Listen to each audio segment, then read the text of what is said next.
Eto na, excited nang mag-unbox ng trending Hycon Portable Ice Maker Machine. Nasa loob lang ng 6 to 8 minutes, meron ka ng ice tube. Eto na yung bago kong favorite gamit sa bahay. Dahil nga kahit malamig, mahilig pa din sa yelo dito sa bahay at malapit na din ang tag-init, magiging gamit na gamit ito para na din hindi kami pabili-bili ng yelo at ice tube sa labas. Tubig with ice is life dito sa bahay. So, inalis ko na agad ang plastic para matry ko na agad. Sobrang excited ako dito. Kailangan pala may adapter para sa saksakan. Meron na itong pang-scoop at basket, pang-salo ng yelo. Stainless steel body na din, ang ganda niya sobra.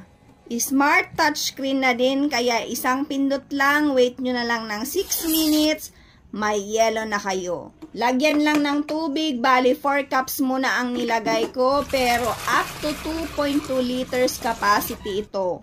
Pwede ka din palang pumili ng size ng yelo, merong small at large.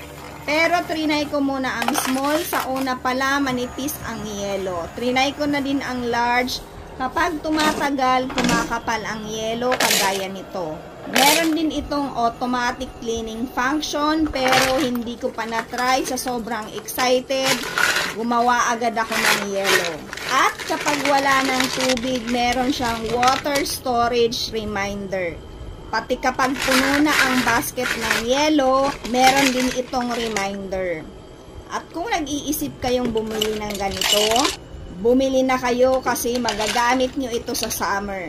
Ilalagay ko sa comment section at sa ating yellow basket. Thank you for watching. Follow me for more videos.